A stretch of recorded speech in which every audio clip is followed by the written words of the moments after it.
Welcome back to the Morning Blend. Well, let's say a summer vacation just isn't in the cards for you this year. I get it. That's okay, because a great book can make you feel like you got away. And today our focus is on travel memoirs. Our favorite book guru, Carole Barrowman, is back with some suggestions that were inspired by her upcoming road trip. Where are you going? We're going out west. We're going to do the Grand Canyon for a couple of days and then head out to California to see my parents. They decided to stay out there this year instead of coming back home. So we're doing a road trip without children. Oh, my brother just did a road trip with 3 children from California, moving back to Wisconsin. We've done that. They were all in suitcases by the time we got here.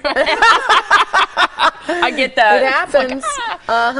So these are books that can help you kind of feel like you went on vacation, even if you don't get to take that road trip or that travel vacation you wanted to this summer. And what's really cool about travel memoirs, so they're not guidebooks. These are travel memoirs, nonfiction, really well-written books. But the nice thing is you get a little bit of information about the setting, the place that they take place in. But then a really good one, you should get to know the person you're traveling with. Like the writer should be like a travel companion. And you get to know that person too. So I picked 4 books that I really liked because of where they were set.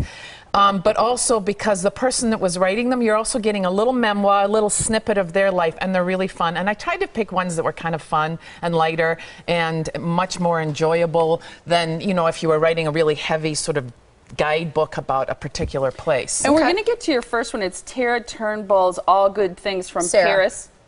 Oh, what did I say? Sarah. You said Tara. But Sarah Turnbull. Sarah Turnbull. I put the T in there. Okay. We should from Paris to Tahiti. Yes, and we should tell readers that because sometimes we're so fast with these, they can always go on your website, and I always post little mini reviews of all the books. This one, she and her husband are in Paris, and they decide they want to shake up their lives. They're not already in the most romantic city in the world, right? So they go to Tahiti for his job, and she's got a lagoon out in the back, and she takes you, you know, you really feel like you're living with her in Tahiti. But what was cool about this book is she and her husband are struggling to conceive a child. So she works in this beautiful paradise with the notion that her life she doesn't think is perfect. And so, but it sounds heavy, but it's really not. It's a wonderful story. It's a lovely book. And if you're never going to make it to Tahiti, and probably few of us are, it's a really good choice. I think viewers would really like it. The second one, though, the title creeps me out of the second one. Honeymoon with my brother. But listen to this. Gross. You don't hear of this very often. The author of this book, Frank Wisner, was jilted at the altar. Now, you don't hear of guys very much that happening to, and so all of his friends decided, because he was jilted, they're going to throw a wedding anyway, and he should still go on the honeymoon, because he paid for it. So he takes his brother. He wasn't very close to his brother at the time, but they really bonded. They have an awesome time. And so out of that experience, he decided to quit his job. They got rid of all their worldly possessions, and him and his brother traveled the world. It's an awesome read. It's really fun. So is this true? Yes, it's a true story. Yeah, that's the thing I was going to ask. These are all nonfiction. I know you said they're all nonfiction. Does memoir necessarily imply that it is nonfiction? Yes. Do people feel free to embellish about their... both of those things. There's a lot of debate in the literary world about this, but generally a memoir is a little excerpt of your life that you're sharing for readers. So it's different from an autobiography because that's all of your life, but both of those things are nonfiction. So there is a truth to it. You're going to embellish for creative purposes, but they're generally considered, you're getting the truth of as much as it can be from that writer. So this one's great. So you have these 2 brothers really reconnecting with family, which is a fun... Who likes this one more, men or women, do you think, as a read? You know, when I was looking at it, I would say it's pretty mixed. I mean, it's written from a male perspective, and I think women are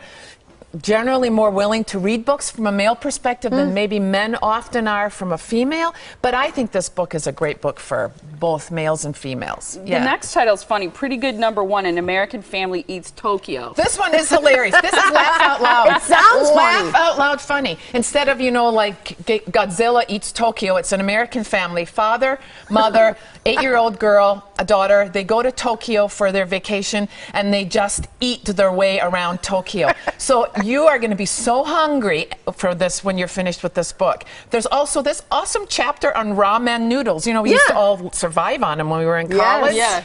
This puts ramen out there like this exotic food, but it's really, it's wonderful. It's a funny chapter on ramen noodles. And that's hilarious. That and cup-o noodles. Remember those too? Yes, yes. So And the cup-o noodles. Yeah. What's interesting about the dad, who is obviously the writer of this book, he wrote a book about making, I forget the correct title, but something like encouraging your kids to be adventuresome eaters was his first book, and it's an awesome book about getting kids not to be picky eaters. Well, I saw an octopus on the cover. Yes, yes. Well, this little girl eats everything and anything. It's really? Yeah, it's an amazing book, and it's hilarious because there's a lot of culture clashes with American and Japanese, and it's funny. My last one, though, I feel this like title this is last awesome. one, I could have written to all my friends so far. It's what I was doing while you were breeding. Isn't that the best title? It's fantastic. And I have been a breeder, Yes. and I still love this book. This is an awesome book, and the woman who wrote this was a writer for How I Met Your Mother. Okay. So she's a sitcom writer, so she's got a funny, sassy, smart voice, and she decided to do Eat, Pray, Love in Bed. Was pretty much what this book is. She travels abroad and decides that she's going to romance a man from all sorts of different a man from all sorts of different countries in the world, and so there's great stories of the Russian that she beds, and it's a sexy book. Woo! We have kids in the studio, Carole. I know. That's all I'm going to say. Keep it PG. But actually the book is probably PG-13. It's not. Yeah, it's not too racy. No, it's not racy. It's just sexy and fun, and she of course learns a lot about herself and a lot about commitment, but has a lot of fun figuring it I like out. it. We did go through those rather quickly. There are 4 of them that Carole's recommending. They're new ones too. You can go to our website, themorningblend.com, to check out all those titles and her quick review. You can also visit her online. She's on Facebook, Twitter, Goodreading. You can go to carolebarrowman.com, and Carole has an E in it. Yes, Thank you. yes. Great to see you. You're Nice welcome. work. Go You're home and welcome. drink some wine by yourself. I am, and read a book. Yeah.